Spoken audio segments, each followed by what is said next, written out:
ओम श्री गणेशाय नमः। जय श्रीमन्नारायण। जय आदिशक्ति माता। जय भोलेनाथ। जय माता पार्वती। दोस्तों, आइए सुनते हैं फाल्गुन मास महात्म्य कथा अध्याय 23। तो दोस्तों, आज फाल्गुन मास का 23वां दिन है।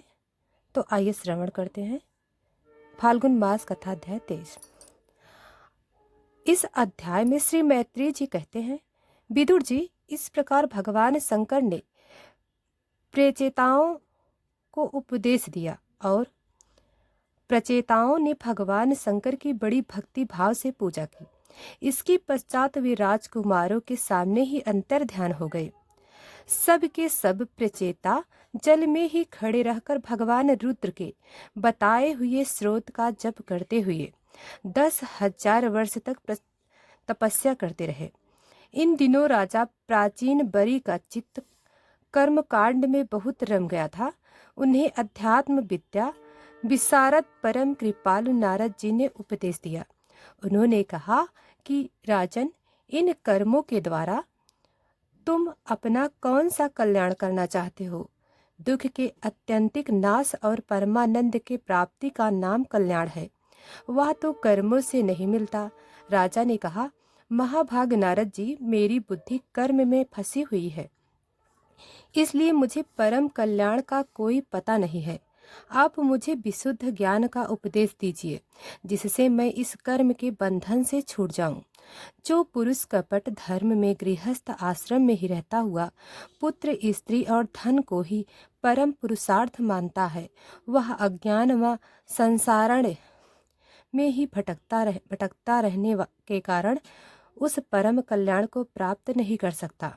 श्री नारद जी ने कहा, देखो देखो राजन, तुमने यज्ञ में निर्दयता पूर्वक जिन हजारों पशुओं की बलि दी है, उन्हें आकाश में देखो। ये सब तुम्हारे द्वारा प्राप्त हुई पीड़ाओं को याद करते हुए बदला लेने के लिए तुम्हारी बाट देख रहे हैं।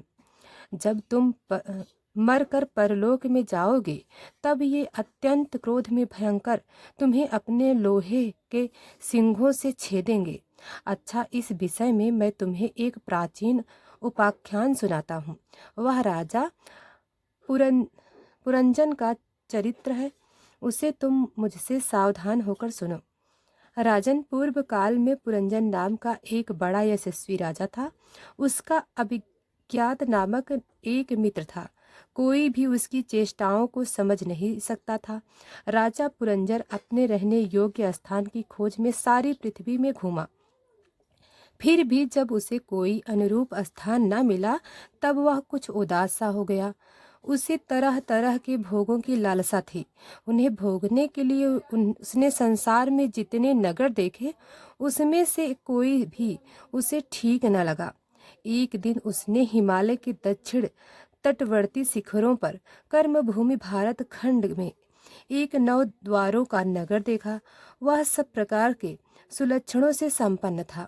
सब ओर से बगीचों, अट्टारियों, खाइयों, झरोखे और राज द्वारों से सुशोभित था और सोने, चांदी और लोहे के शिखरों वाले विशाल भवन से खचाखच भरा था।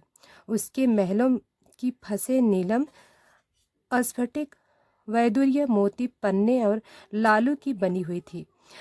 अपनी कांति के कारण वह नागों की राजधानी भोगवतीपुरी के समान जान पड़ता था। उस नगर के बाहर दिव्य वृक्ष और लताओं से पूर्ण एक सुंदर बाग था। उसके बीच में एक सर्वशोभित था। वहाँ के वन्य पशु भी मुनि जनोचित अहिंसादि व्रतों का पालन करने वाले थे, इसलिए उनसे किसी को कोई कष्ट नहीं पहुंचाता था। राजा पुरंजन ने उस अद्भुत वन में घूमते घूमते एक सुंदरी को आते देखा, जो अकस्मात उधर चली गई थी। उसके साथ 10 सेवक थे, जिनमें से प्रत्येक 100 नायिकाओं का पति था।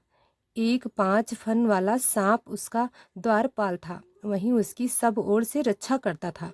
वह सुंदरी भोली भाली किशोरी थी और विवाह के लिए श्रेष्ठ पुरुष की खोज में थी। उसका रंग सांवला था।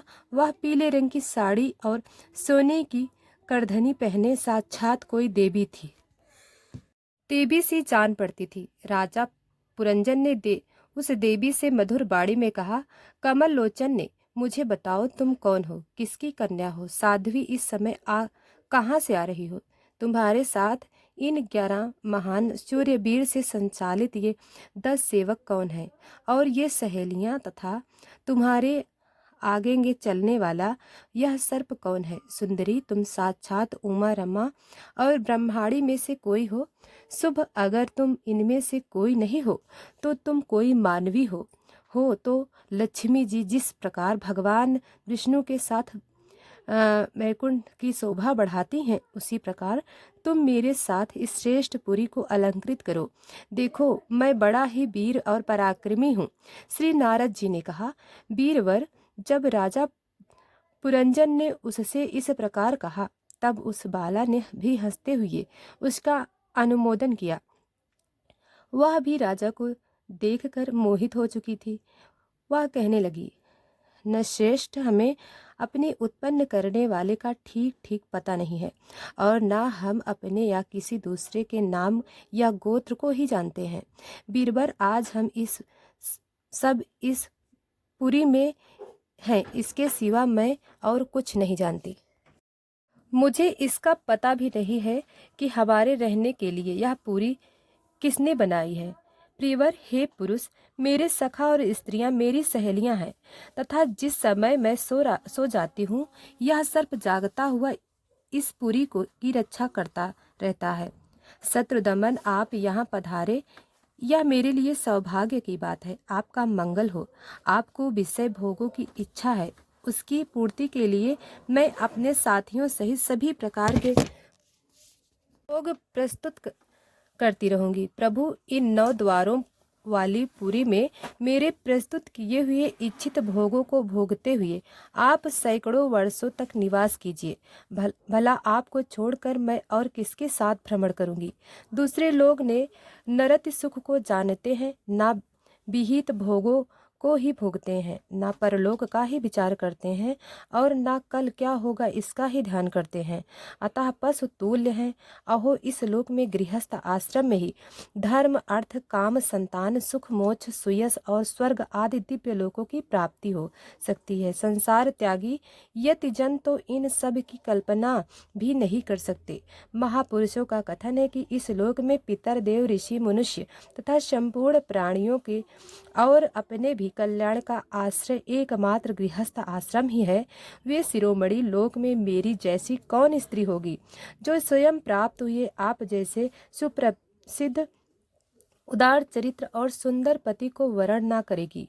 श्री नारद जी कहते हैं, हे राजन, उन स्त्री महापुरुषों ने इस प्रकार एक दूसरे की बात का समर्थन कर फिर 100 वर्षों तक उस पुरी में रहकर आनंद भोगा।